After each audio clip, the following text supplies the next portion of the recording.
Glad you're all able to join here. My name is Matt Schimmelhorn. I'm part of the Communication Department Alumni Council here with my colleagues Jeanette and Nick, and as you all may know, Professor Rice here. Thank you for joining our monthly virtual career series. As a response to the COVID pandemic and the quarantine, we wanted a way to reach students and help educate them on potential career paths and provide an opportunity to learn about tips and tricks and just really educate them on specific careers and industries. Tonight we're joined here by Nick Duggan, who not only serves on the council with myself, but also is a senior director for inclusion and development at AppFolio, which is a local organization there in Santa Barbara. These sessions typically run about 45 minutes. During the presentation, please feel free to ask questions during the throughout the presentation via chat, but we will also hold a Q&A session toward the end if you have any questions you'd like to ask Nick directly. If you'd like to ever become more involved with the Alumni Council, the link in the top right corner will bring you to the Comm department website, which will give you a little bit more insight into what we are all about. Talking back to the monthly career series, here's our 2022 virtual career series schedule. Here we're at March 9th, but we also have some great events for April, May, and June. Next month, we will be speaking with our former Alumni Council colleague, Cody Corona, who's a director of product for Ripple Effect Studios at ENA. So if you're a video game buff, I highly encourage you to speak that and join that session. But also Tom Bracken and Annie Lee for May and June.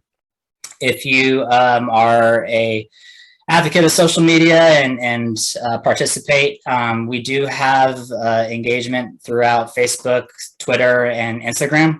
It was discussed earlier, but there was a fun 5 facts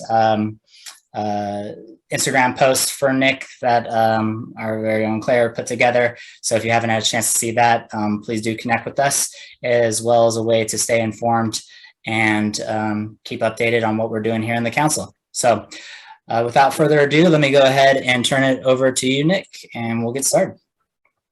Great. Thanks, Matt, and welcome everyone. Thanks so much for taking time out of your evening to join us. I'm excited to chat with you today.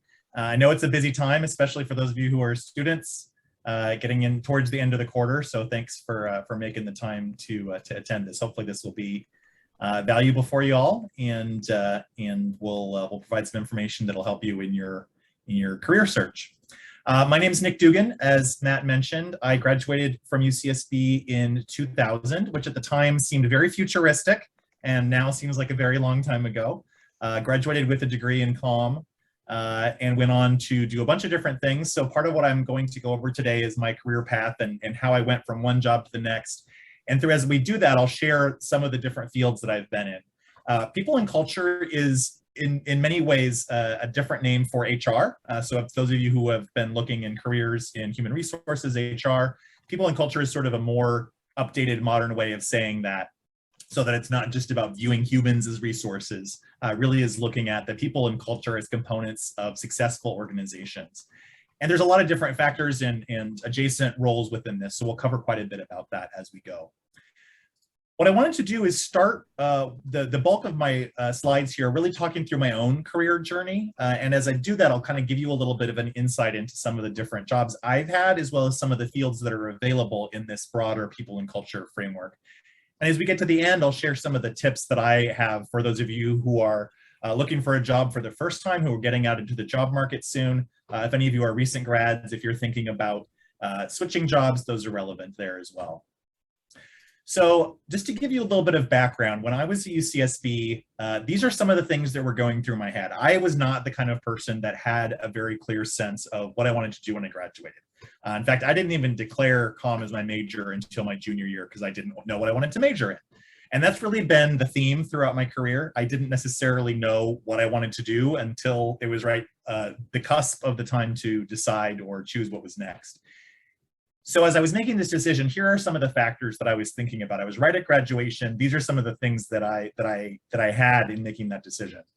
I had a background in graphic design. I was the high school yearbook editor, and so I had done graphic design all through college. I helped do various newspaper and handbook designs.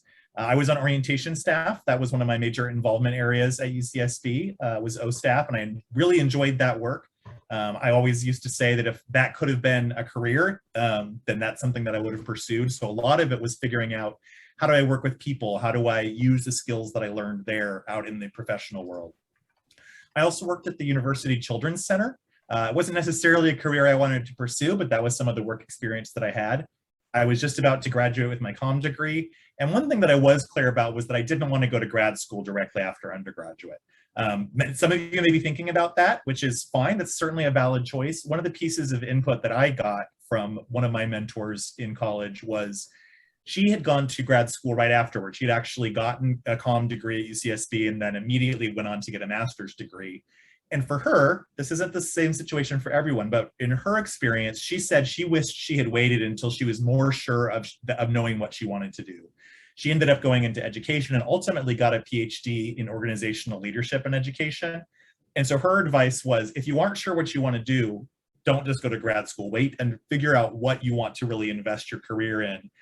And then when you're more clear, then you can go to a graduate program that is more aligned with what you want to do.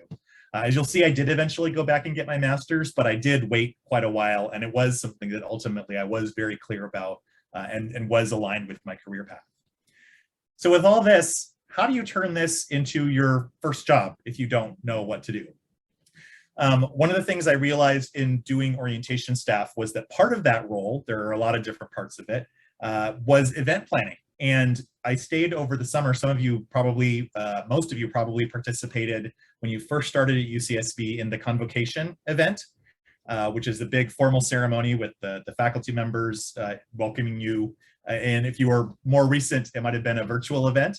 But we actually did that the very first time in the summer of the year 2000, right after I graduated. And the orientation staff were the ones who helped put that event on. So I helped create that event. And in part of doing that, realized that event planning was a career field that you could have. That was the first time that I realized that. So my first job out of college, that's what I applied for. I became an event planner. I moved up to the Bay Area, lived in San Francisco, worked in Oakland, and started as an event planner. This is a more common career field now. So some of you may be more aware of this area than I was as a college senior. But as an event planner, there's a number of different aspects to that role. I was in a role where I was able to kind of do a lot of different pieces of this. As with most job fields, you'll find that depending on the size of the organization, the industry that you're in, jobs, especially right out of college, may focus on one specific area, or they may sort of have multiple responsibilities across this. So some of the things that event planners are typically responsible for are the design and the marketing of the event. So coming up with what it is, how it's structured, where it's going to be, how you're going to promote it to different attendees. There's a lot of behind the scenes work on contracts and budgets. That's some of the really interesting work that I would never have set out to learn about how to write a contract or how to put together a budget. But I learned it for event planning because you have to really make sure that you have all your details organized. And I learned a lot of those skills that I still use today when I have to deal with contracts or budgets. One of the most basic things is working on hotel and travel arrangements. So everything from the meeting space and how much meeting space do you need if you're doing something with multiple components. What is the schedule for that? Do you need a place for the dinner, a place for the actual meeting? Many things have multiple events going on simultaneously, so booking that all out. Where are people going to stay? Working with room blocks and reservations. And then when people are on site, a big part of this is the food and beverage arrangements. So understanding what are they going to eat, where are they going to do, choosing menus, working with your different clients. Depending on the type of meeting, you may also have different activities. So for some of the events that I did, I primarily worked with healthcare and healthcare professionals and doctors. And so we'd have meetings throughout the day, we'd have lunches, and then they'd have a nice, more formal dinner in the evening. And then if we had time, we might do something like provide them with an opportunity to go on a tour or do a golf outing or massages. So there was a lot of those, just planning those types of things.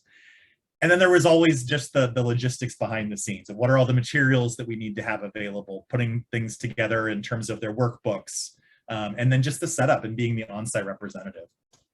So this is what I did for my first 2 years out of college. It was really enjoyable. I learned a lot about how to manage things, and it was my first experience really working in an office. So if you're interested in something like this, I think a lot of people now have had experiences with event planning.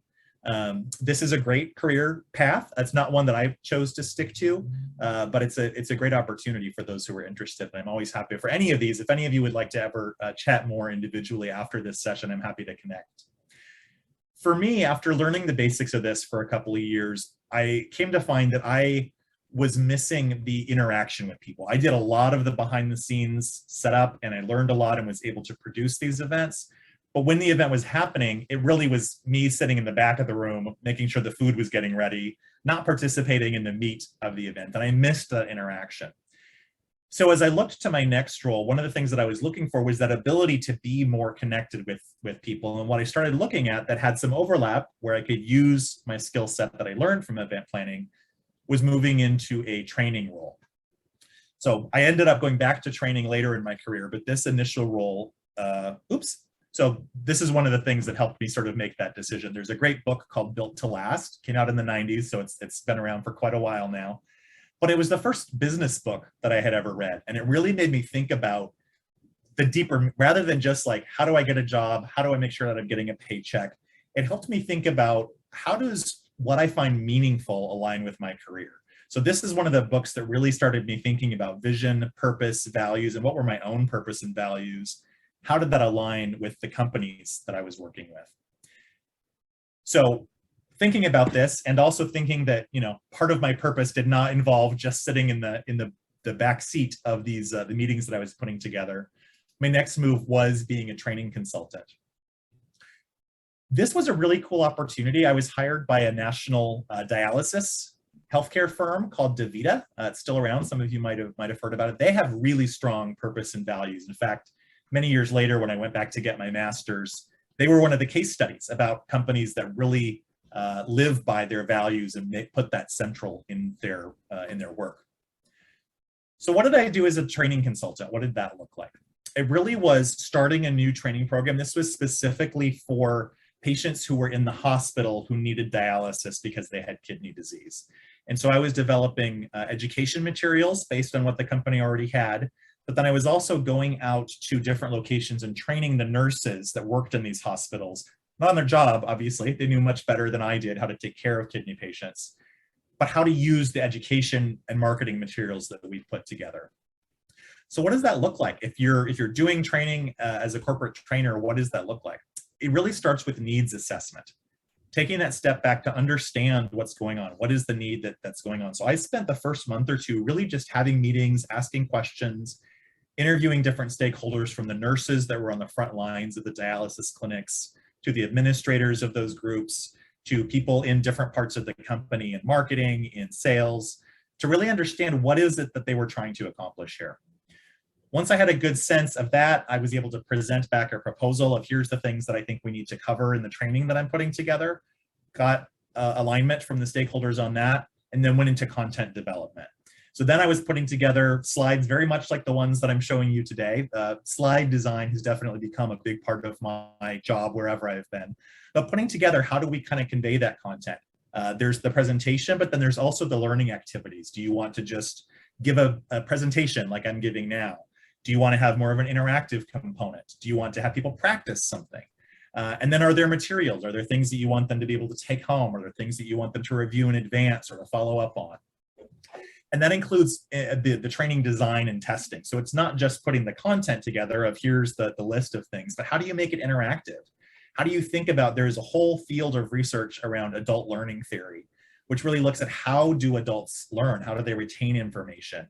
You know, and some of this is, when you think about classes that you've had at UCSB, what are some of the better classes that you've had? They probably have good design. It's good educational design. So your professors, your TAs are really thinking about how do people learn best. And that's very similar to what we do in training, is look at how do we make sure that people are learning in ways that are engaging, that they retain the information, and that they walk away better able to do whatever it is that we're trying to train them to do. Once it's all designed, then you have the delivery and facilitation. So I was actually traveling out to many different locations and leading a 3-hour training for nurses. And it's something, again, some things like I'm doing today where you practice and you deliver the content, you share the information, but it's also facilitating those interactive conversations. And so it takes skills of understanding how groups work, making sure that people all have a chance to speak up with their different views, that they're able to question what's going on and to speak amongst themselves. So there's a lot of skill learned there in terms of how to facilitate a group. And then finally, it's always an ongoing process. So making sure that you measured, you usually do a survey or some sort of follow-up to understand how was the training, was it effective? Did it have the impact that you wanted it to have? And then how do you improve it going forward? So I did this for about another 1.5 years, really enjoyed it, much better than I still was able to use my event planning skills. So you'll kind of see that each opportunity led to the next one. But as I did this, I also realized I did not want to spend the rest of my career teaching about kidney disease. It's a very admirable thing to do. You're certainly helping people in healthcare, but it wasn't something that spoke to me personally. And what in my particular situation, as I got further on in this project, it became apparent that the future opportunities really were more about training people on things that the company wanted them to know, not necessarily things that I thought were important or that even mattered to the employees themselves.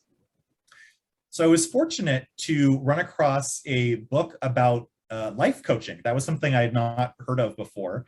And as I looked more into it, life coaching was something that, again, used many of the skills I developed in event planning and training, but had a little bit of a different shift. Coaching is much more focused on helping individuals succeed in their lives and work. So it's really about helping people achieve success, and that can be defined by the person. It's different than training, it's different than consulting, it's different than mentoring. Training is really where you have the information and you're helping someone else learn it. So you're kind of going through a defined curriculum. Consulting is where you have expertise in a certain area and you are really advising someone else, but you really have the answers. And mentoring is more about, I've been here before, so I can kind of show you what this is like. But all three of those, it very much is, I as the trainer or consultant or mentor have the information and I'm sharing it with you. As a coach, we're trained that the people that we're working with really are the experts in their own lives. And our role is to help bring out those answers. We often say that we believe that people have their own answers within them because we're talking about your life, your work, your career. And so our training as coaches is really to create the space to help people bring that out for themselves.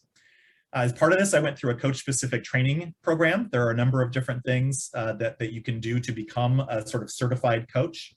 One of the places, if you're interested in this, that I would encourage you to check out is the International Coaching Federation, or ICF. They certify programs and offer coaching credentials as well. And coaches can specialize in different areas, including business coaching, helping people become better entrepreneurs, career coaching, helping people along their career path, life coaching, really just focused on having a more successful and fulfilling life, or in many cases, a mix of all three of these. So when I got trained as a coach, I spent about 3 years trying to build this as a self-employed business. I enjoyed it. I was a pretty good coach, but I did definitely have some challenges. I got into this, it felt really good, but it also was something where it wasn't quite fitting. The work was great, but it wasn't turning into the income and success business-wise that I wanted. So I really kind of hit a point where I was struggling. And at this point, I would say is sort of where I hit my quarter-life crisis. So I was about 25 at this point, and I just had this really intuitive feeling that I needed to get out. I needed to travel. I'd sort of gone straight from UCSB to living in San Francisco and working full-time. I'd never really taken time off. And so I decided to kind of take a leap of faith and just travel for a while, really without much of an agenda.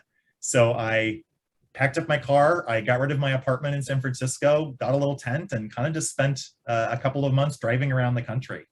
And it was really amazing to not have to have any structure. It was the first time I'd let myself not have that structure. So I was able to go up the coast of California, up into the Northwest.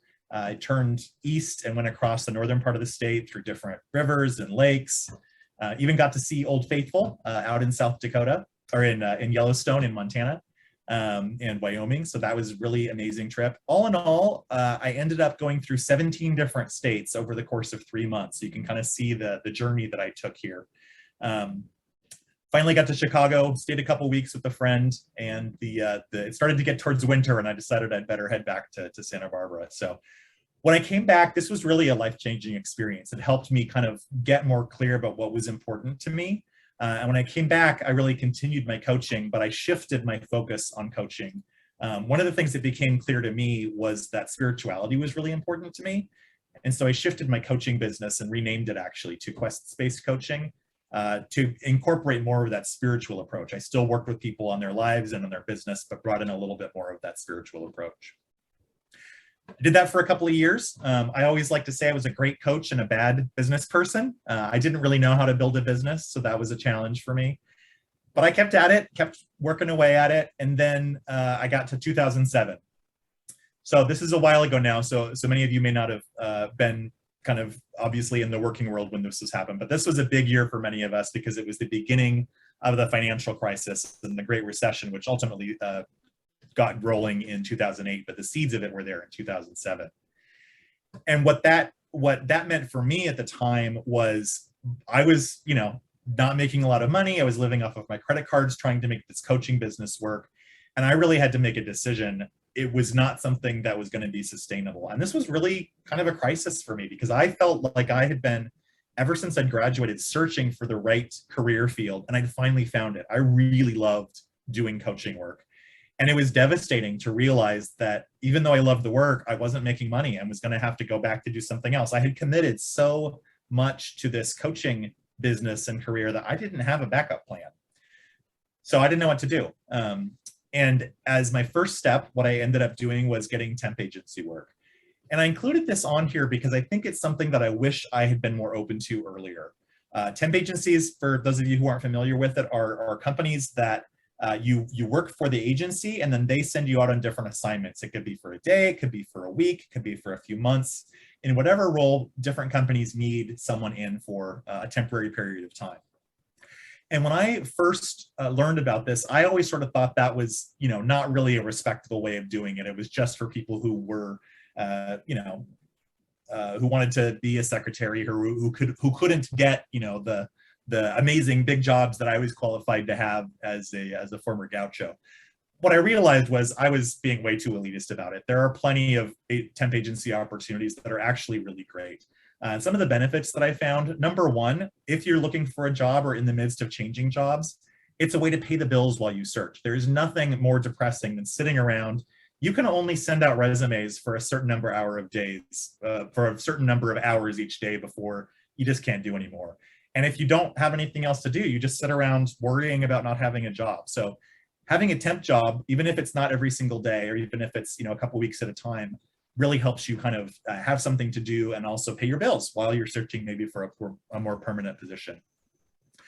In many cases, working through temp agency is a great way to get in the door. I've had several instances where friends told me that they wanted a job in marketing, but they accepted a job as a temporary receptionist for a few weeks. Obviously, the receptionist was not doing marketing. But once they were there, they were able to go introduce themselves to the people working in the marketing department, say, I'm interested. And once you're in the company, even if you're the temp, you kind of get to know the people and you're top of mind for them. It's happened for me. I've had several temp opportunities that turned into full-time roles. It's also an opportunity, especially as you're exploring different career areas, to try before you buy. To say, I think I'm interested in this field, but I'm not sure. Or I think I like this company, but I'm not sure. Sometimes, if it works out, it can be an opportunity to work in a particular company as a temp, even if it is, as a receptionist or as an administrative worker, or I've had jobs where I was doing just data entry for the accounting department, but you get a sense of the people and the culture, or even a particular department or career area before having to commit permanently.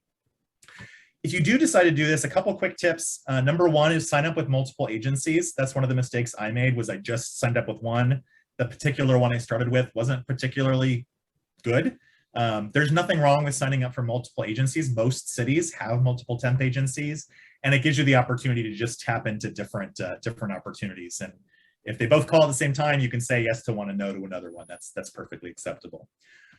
My last bit of advice would be, even though it's temporary, always make sure you're leaving with a good impression. It's a small world out there, and word gets around, and you never know where your next opportunity is going to come from. So even if it was just a short time assignment at a company that you have no intention of staying at, make sure that you're still treating it as a professional job. Fortunately for me, I was able over time to get into a job that was more suited to my skills, and I started working in internal communications. I used to always say that every job I ever had, I never knew it even existed until I was already in it, and this is definitely one of those examples. I've never heard of internal communications. I imagine that many of you haven't either. The way that I would describe internal comms is it's basically like marketing and PR. It's a very similar skill set, but instead of focused on marketing your business or your product to customers, it's focused on employees. It's helping employees understand, especially in large companies, what's going on in other parts of the company. This can include things like what is happening with different products. So you may work in one product area, but not know what's going on with the others. In large companies, you may not know what's happening in other departments or divisions, or in a global company, you may not know what's happening in other parts of the world. And it also helps work with the executive and leadership team to make sure that everyone understands the strategy. It's really focused on a couple key areas, making sure that everyone's informed, that employees are engaged in their work and staying, because engaged employees are more productive and more likely to stay, which is a benefit for the company overall. And then make sure that everyone's aligned to the same goals and strategy, which again helps the company do well. The kinds of things that I did in internal communications include things like news stories. So it's very much like working at a newspaper, the Nexus, or a magazine, just writing articles about what's happening in the company. Everything from straightforward things about a product update to fun stories like siblings that happened to work at the company together, or people that got married after meeting at the company. The company events, here's event planning, kind of always poking up its head. All those early jobs that I had still have a little role in many of my career areas. So doing our company meetings or doing fun company events to give back to the team. And then also working really closely with senior executives on their communications to employees. It was a really fun opportunity to understand how executives think and helping them translate their business plans and strategies into communication vehicles. One of the most critical things for this, if you're interested in pursuing a career in internal comms, is being able to write for business. It's very different from writing for academics. I used to joke, the professors on the call will probably give me a little bit of a side eye for this, but in academia, you tend to get credit for longer, more complex sentences, vocabulary, multisyllabic words that make you look into, of course it has to be well structured and you have to get your point across. But there you get credit and you look good if you use big words. In business, it's about being succinct, simple, straightforward. And so it's a very different writing style. They both have their place. But if you're interested in a field like this, I encourage you to look at skills for writing for business. I spent 6 years doing internal communications, and then I went back and did my master's. As I mentioned, I took my time figuring out what I wanted to do. So I went back and did my master's in organizational psychology. I was able to combine my career passions with my personal passions, and I actually studied workplace spirituality for my thesis, which is a fascinating area. After that, I left the company I was at, and for about a year, I did some consulting. I started a company called Deeper Work that does consulting and also does different forms of coaching. So I actually still have this company. It's a side business in addition to my day job, which I'll talk about in a moment. But this was something that was really exciting for me to be able to turn my passion into a side business. Ron says, in business communication, you wouldn't use the somewhat obscure word succinct. That is probably true. You'd say short or brief. And in academia, you'd probably turn it into a 9-word multisyllabic explanation of why it needed to be so truncated for even a longer word there. So that all takes me to where I am now. I work for AppFolio. I've been at AppFolio for about 4 years almost, actually, next month. AppFolio is a software company founded and headquartered in Santa Barbara. It was founded by a computer science professor at UCSB.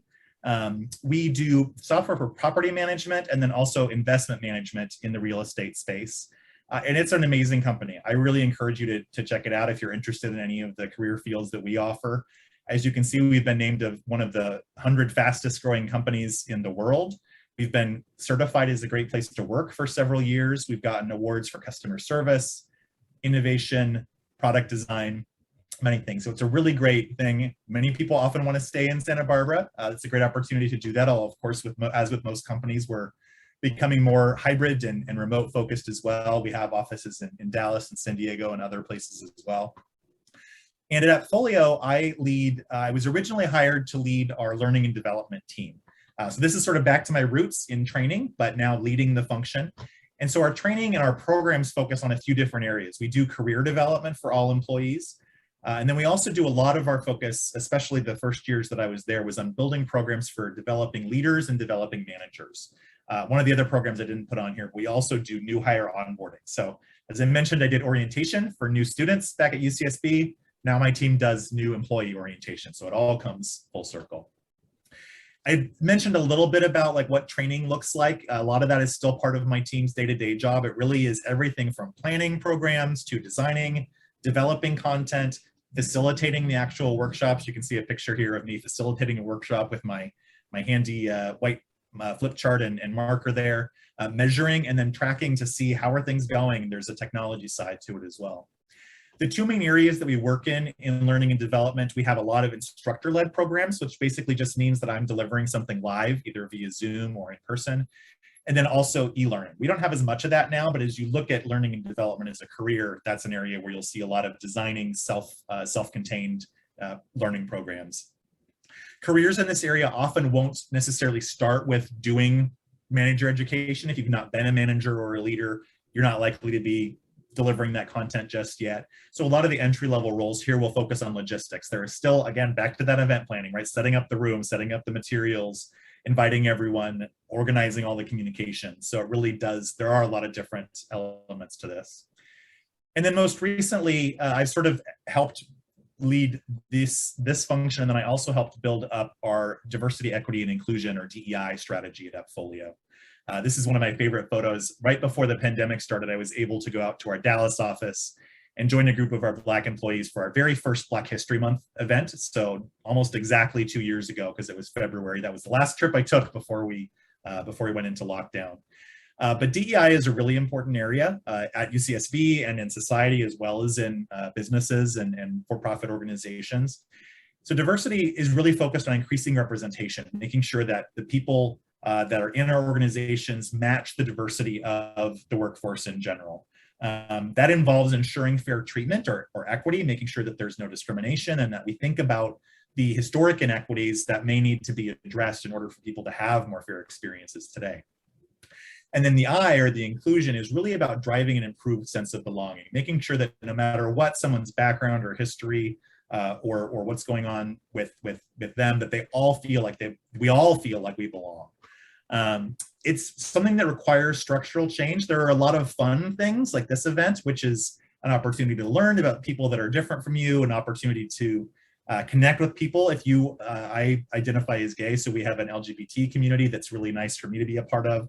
So a lot of it is fun and celebratory, but a lot of the work itself also requires really challenging structural change. And that can be hard. We're really working against entrenched trends that have been in place for many years. And even leaders who are very supportive, this work sometimes takes a lot of time. It can be very emotional.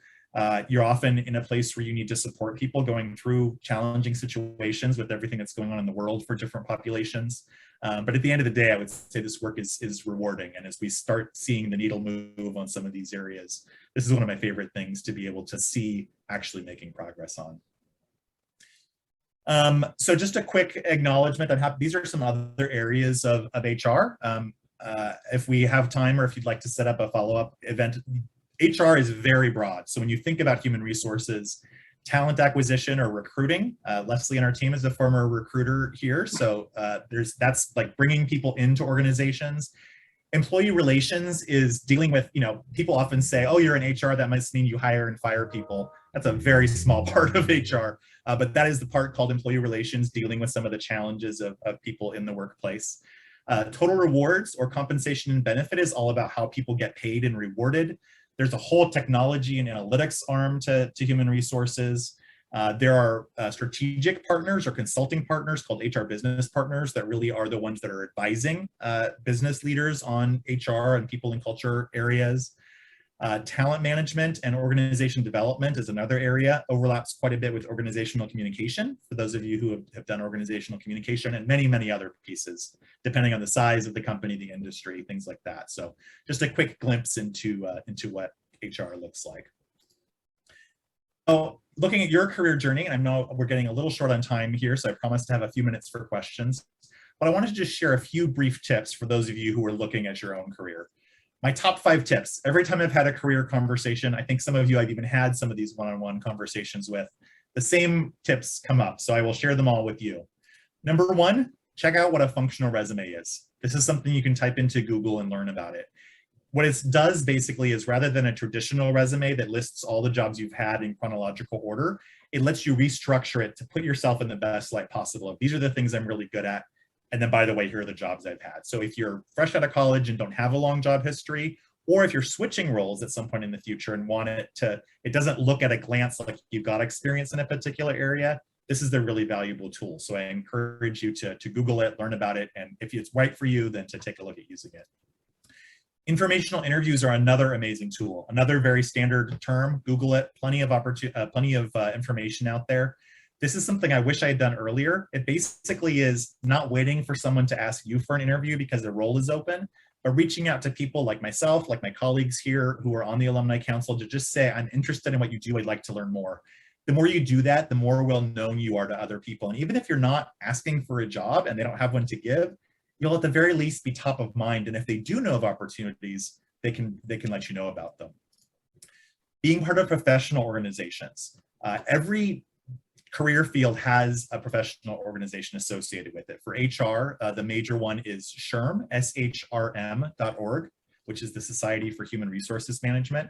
There's another one for employee training called Association for Talent Development.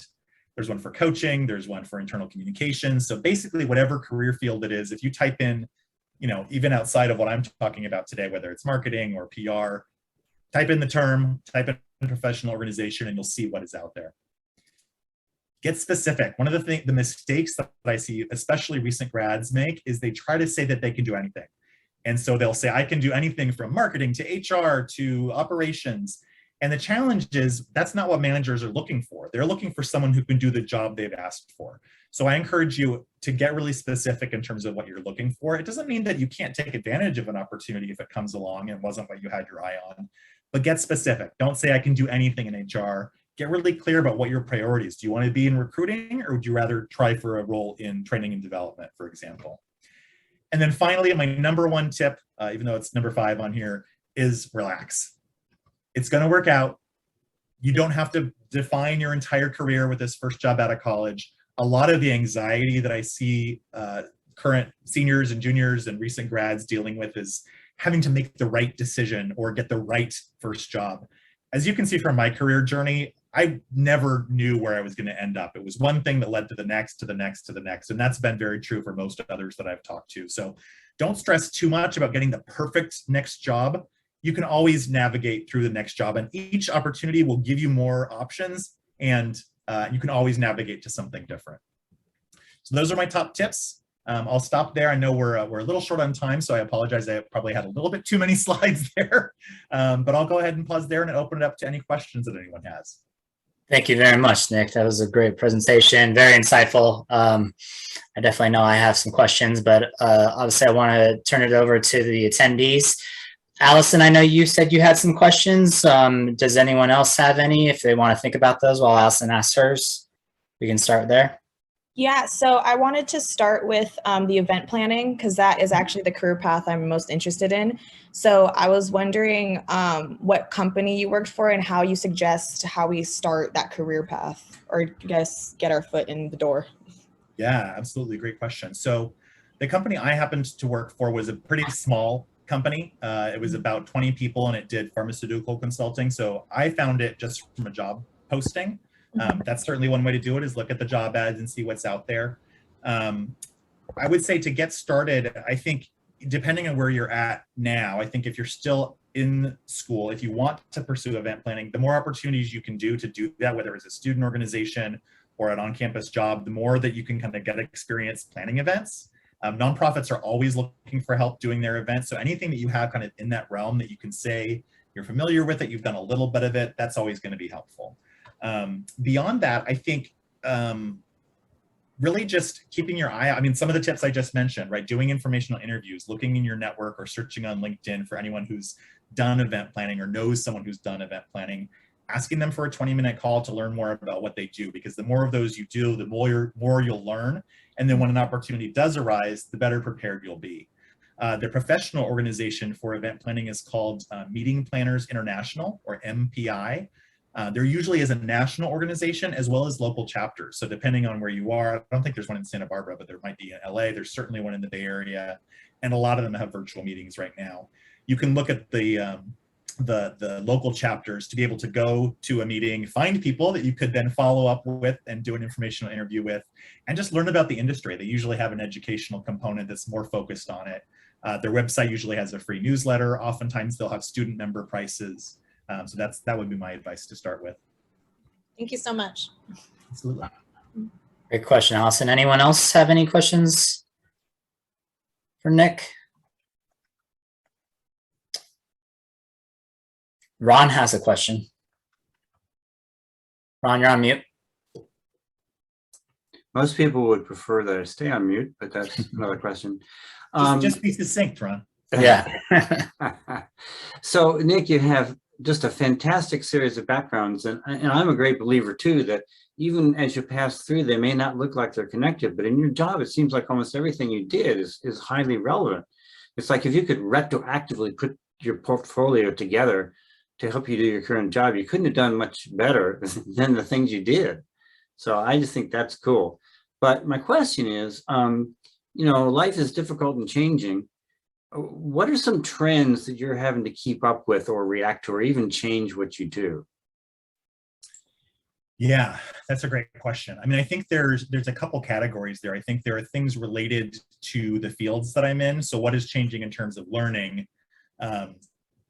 There are trends that are really specific to that, right? So there's, as examples, moving from instructor-led live trainings to doing recorded e-learning trainings. There's been a trend the last couple of years of what's called micro-learning. So rather than doing like a half an hour or a full hour or half-day workshop, breaking lessons into shorter bits so that someone can get exactly the skill that they need or exactly the information they need, like in a 5-minute little bit that they're able to find. There are trends like that. There are technology trends from being in the technology industry. There are internal trends in terms of what are the needs that our leaders have. So when I first started out, it was very much about good communication skills, being able to give good feedback to your employees. Now it's more about really understanding, as we've grown, understanding the business world. So understanding how finances work. So those are some of the trends that I see. And then there's the trends that are true for any organization and any function, right? Adapting to a world where we're virtual and not in person. We had to make some quick pivots there because we used to do all of our training in person. Now we're doing it all on Zoom. Now we're shifting back to this kind of hybrid model. How do you make sure that you're being inclusive? So those are some of the things that come to mind. And I think the things that help you stay on track with that, I mean, I am still connected with professional organizations, and that helps me understand what some of the trends are. I'm a big fan of continuing education, going to conferences or webinars or staying connected to my colleagues. And even just my own networking, right? Knowing other people in my network that do similar work so that I have people that I can call on. Great question, Ron. I do have one final. I know we're almost at time, Nick, but I think this would be helpful.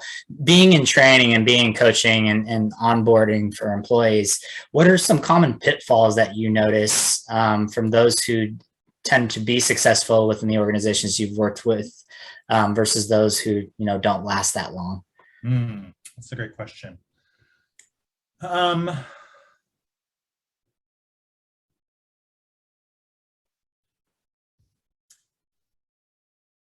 It's hard. It's a hard question, actually, because I think I haven't seen a lot of people not. I mean, I think we have pretty good interview processes, so we probably haven't had too many people join that weren't good at it. I think I don't think that I've seen people fail. I think that I've seen people not know what it entailed, right? And so I've seen people make choices that it's like, this wasn't what I expected. So one of the things, for example, is if you aren't always going to do everything involved in a particular career area in your entry-level job, right? So a lot of the times people starting in a training job are not the ones that are leading the workshop. We do our best to give them opportunities to do that, but often they're the ones doing a lot of the logistics and behind the scenes arrangements. And then over time, they'll get more and more opportunities to maybe shadow a workshop, to some of the junior folks on my team, for example, will start giving us a small bit of our new hire onboarding presentation, and then we'll expand their ability to kind of do a little bit more. So I think just being, and again, informational interviews help with that, of really trying to understand what exactly does this look like. I think that's where I've seen a mismatch. Great, thank you. Amber has her hand raised, and then I think we are almost at time then. Yeah.